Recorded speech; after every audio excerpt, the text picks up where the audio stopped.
Hi everyone. Today we are solving the multiple choice questions from the fall 2015 COMM 217 final examination. Okay, so this is the multiple choice section, question 1, and it's 18 marks and 25 minutes. So let's get right into it. First one, question 1 is about warranty expenses. So a company sells 400 appliances worth $2 million, and each comes with a 1-year warranty that will cost an estimated $75 each. Okay, during the year, they spend $12,500 on warranty costs for those items sold in 2015. So they're asking you what the warranty liability and the warranty expense will be for 2015. Okay, so warranties, as we all know, are sort of guarantees of the quality of the goods. So there are some goods that that will be defective and that the organization will either repair or replace. Okay, so the thing about warranties is to make sure that the warranty expense is matched in this is matched with the revenue in the same period. Okay, so this company has sold $2 million, and they're going to cost estimated cost of $75 each. So during the year, the company would have made an entry that looks like this: warranty expense. I'm just going to call it W, 30,000. Okay, which is $75 times 400 units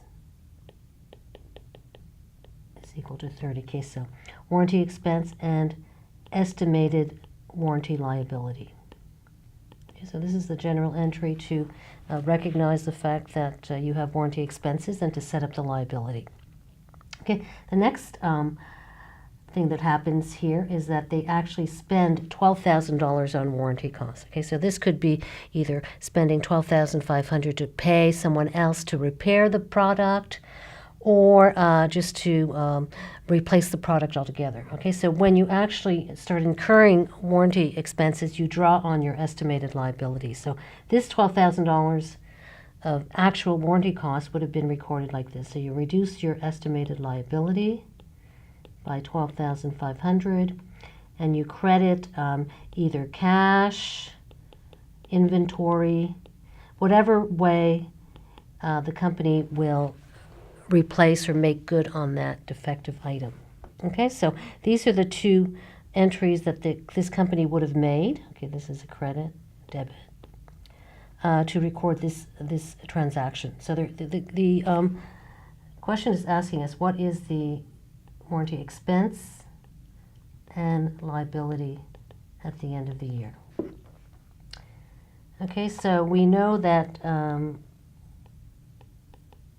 we recorded $30,000 in expense, and that we recorded an estimated liability of $30,000. And when we actually made good on these on this warranty, we used up $12,500 of it. Okay, so at the end of the year, we have $30,000 expense and a $17,500 liability. Okay, so the question to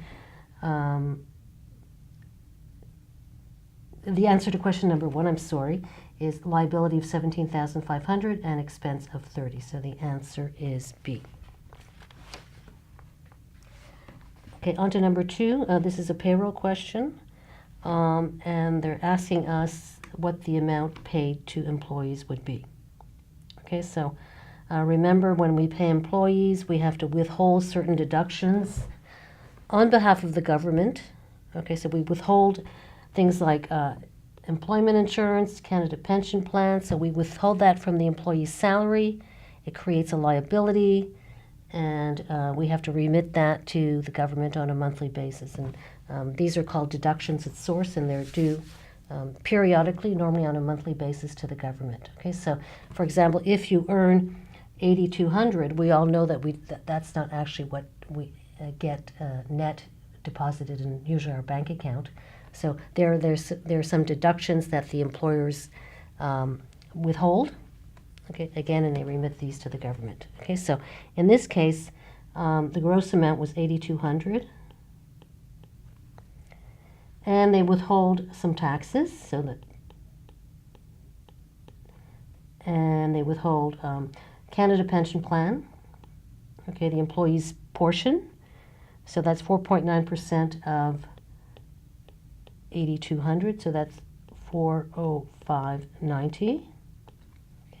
And employment insurance is 1.88% of 8,200, so that is 154.16. Okay, for a net of 6,559.94. Okay, 65.59 is answer A. Okay, so the next one, question number 3, is a question on liabilities and your ability to identify whether a liability is current or non-current, that is long-term. Okay, so in this question, at the beginning of the quarter you borrow $20,000. Okay, and you sign a note payable for it to be paid back in equal installments of $5,000 each. Annual interest rate of 8% is paid at the end of the second and the fourth quarter. The installments are due at the end of each year. How does this note affect the current and non-current liabilities recorded on the statement of financial position at the end of the first quarter? Okay, so the way we're going to do this, let's just put the 4 quarters: quarter 1, quarter 2, quarter 3, and quarter 4. Okay, so at the beginning of the first quarter, okay, this is when you borrowed $20,000. And the interest is paid at the end of the second and the fourth quarter. So end of the second quarter, the interest is paid, and its interest is paid again at the end of the fourth quarter. The installments are due at the end of each year. Okay, so each $5,000 at the end of every fourth quarter, or at the end of each year, you owe $5,000. So at the end of this fourth quarter, you're going to pay the interest, and you're going to pay $5,000, which is your first installment.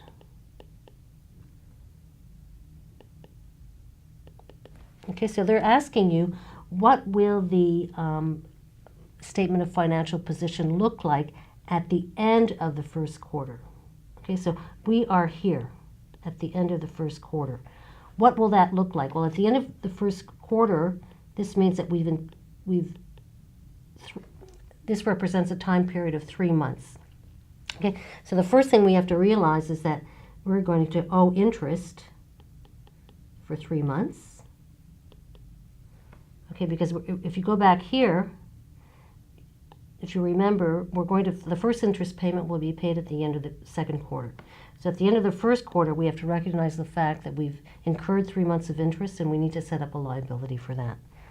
So the interest for 3 months will be simply the $20,000 in total, 8% interest times 3 months, so that's $400.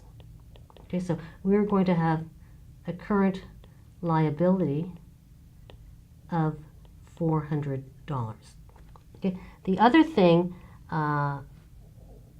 that we need to recognize is that of the $20,000, some of it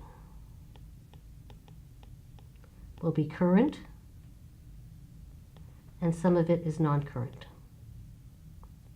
Remember, the definition of a current liability is an obligation that is due in 1 year or less. So we know that at the end of this first quarter, 3 quarters later, which is less than a year, we owe $5,000. So the non-current portion is $15,000, and the current portion is $5,000 because this is due in 9 months. Okay, and this is due in more than a year from now. Okay, so on your balance sheet, in terms of current liabilities, you have $400 plus $5,000, and non-current liabilities are $15,000. So the correct answer is D. So this includes your first installment of $500 plus the interest payable of $400. And these represent your other 3 installments, which are due in more than a year from now. Okay, question number 4, all things being equal, if current stock price for a company decreases, net earnings fall, what happens to the EPS and the ROE? Okay, well, let's look at EPS. If earnings fall, well, the earnings per share decrease. Okay, so we're either looking at A or E as a possible answer. The return on equity, well, if earnings go down, okay, the return on equity goes down. So the question, the correct answer is in fact B, because both EPS and ROE decrease. So this is the answer. Question number 5. This is financial ratios, and you just have to know what this ratio is, and the answer to this is D. Okay, so I'm not going to spend too much time on question 5 because you could easily look that up in your book. Question number 6. Company issues a 5-year bond with a $7,500 discount using straight line amortization. The company should A, B, C, or D. Okay, so a discount, okay, what does that mean? It means the company will receive less cash. Okay, so one way you could go about this is just to plug in any numbers. Okay, so we're going to pretend that the face value of this bond is $100,000. Okay, so if you issued a $100,000 face value bond at a discount of $7,500, what would the entry look like? Well, it would look like this. Okay, so the discount and bond payable. Okay, so the entry would look like this. Standard entry. So the trick here is to figure out whether the discount is a debit or credit. In this case, since we know that a discount means that the company will receive less cash, well, we're going to reduce, the number we're going to put here for cash is $92,500, okay, which is 100K minus 7.5K of a discount. So the discount is always initially recorded as a debit, okay, and how you amortize this, okay, this needs to go to 0 over the term of the bond. Okay, so how do you get this down to 0? How do you whittle away at this? Well, you keep on crediting this every period until it gets down to 0. So in this case, we're doing straight line amortization over 5 years, so it's going to be $1,500 per year. Okay, if it's initially recorded as a debit, the answer to this question is we're going to credit this for $1,500 per year for 5 years, at which time the discount will be completely amortized and have a balance of 0. Question 7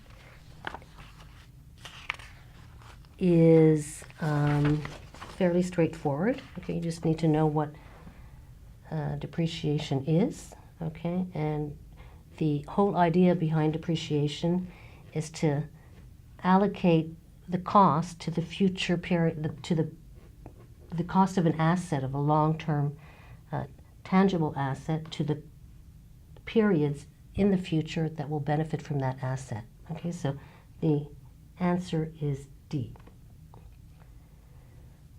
8 is a question about retained earnings. They're giving us a beginning balance, an ending balance. They're giving us some net income, and they're asking us which of the following statements is true. And if you look at the answer choices, it all has to do with statement of cash flow. Okay, so let's just figure out what's going on in retained earnings first. Okay, so let's just, in this case, use the T account. So they said we have an opening balance of $321,975. Okay, the retained earnings balance, retained earnings account is always normally in a credit position if we have retained earnings. The other thing that the problem says we have an ending balance of $356,413. Net income of $40,251. Okay, that would go here. Okay, so what it seems that this doesn't balance. Okay, this has to be a dividend. Okay, it can only be dividends because we need a debit to make this balance. Okay, so this means that the dividends paid, in this case, if you do the math, 5813. Okay, so the next thing you have to realize is that a dividend is a financing activity. Okay, dividends are a financing activity. Dividends paid, okay, with cash or financing activity. Okay, so one potential answer to this question is C. Okay, so this C is correct if we can assume, and we're not told this in the question, but if we assume that the dividends have been paid in cash. Okay, if not, okay, the correct answer is D. D, if the dividends have not been paid yet. Which means they've been declared but not paid. So we've done this. We've done this entry, dividend X, or retained earnings, okay, and dividend payable. But we've not paid it out, so it's still sitting on our payable, as a payable on our statement of financial position. So if the dividends have not been yet paid in cash, then the correct answer is D. So either one of these is correct. Okay, question number 9 has to do again with statement of cash flows. Okay, and let's get right to the required. They're asking us to determine what the net cash flow from financing activities is. Okay, so this question tests your ability to identify a cash inflow or outflow due to that are financing activities. Okay, so they're throwing a lot of transactions at us, and we have to basically decide which one is a financing activity. So they paid $1.35 million for a new plant. Okay, this is not a financing activity, this is an investing activity. During the same accounting period, the cash decreased by $350. Okay, this is the net result on your statement of cash flow, so it's not a financing activity. Accounts receivable increased by $321,300. This is cash. This is an operating activity that would go on the operating activity section of your statement of cash flow. Same thing for inventory. Property, plant, and equipment increased by $752,900. That's an investing activity. And bonds payable increased by $1 million. So the only item in all of these 4 or 5 items that we're given information on, the only financing activity is the bond payable. Okay, so everything is irrelevant except the very last line. So the answer to this question is A. Okay, the net cash flow from financing activities is an inflow of $1 million. Question 10, typically all things equal, a profitable company that pays little or no dividends will A, B, C, or D. Well, if they pay little or no dividends, it means they're retaining cash. They have more cash. Okay, more savings, if you want to look at it from a personal level. So more savings means generally you have more money to reinvest and that could lead to potential growth. Okay, number 11 is a ratio question. So what happens here is company sells 200,000 bonds and uses the cash to reduce its accounts payable. Okay, so what's happening is your current liabilities are going down, okay, because you're using this $200,000 to pay off a short-term debt, and your long-term liabilities, or your bonds payable, are going up. Okay, so the answer to this question is your quick ratio will increase because your current liabilities are going down. Okay, and your times interest ratio will decrease because your long-term liabilities are going up. 12, which of the following statements is true? Okay. The answer to this is D. Indefinite lives are not amortized. Let's go through each one just to make sure that we understand why D is true. So the first one is long-lived tangible assets will not be used within 1 year. That's true. But there is no minimum useful life for long-term intangible assets. This is false. B, items in a company's inventory that are not expected to be sold in the next year are considered long-lived assets. Well, no, this is totally not true. If they're not going to be sold in the next year, this puts into question the net realizable value, and you might have to actually write down some inventory. Okay, so it's definitely not considered to be a long-term asset. C, all long-lived intangible assets must be expensed over a period of 40 years or less. Well, this is not true. Depends on what the useful life is. Some intangible assets have an indefinite life. Some have a limited life, so that's C is false. D is true then. Intangible assets with an indefinite life are not amortized. Okay, so that's it for COMM 217 2015 multiple choice question. Thanks and good luck.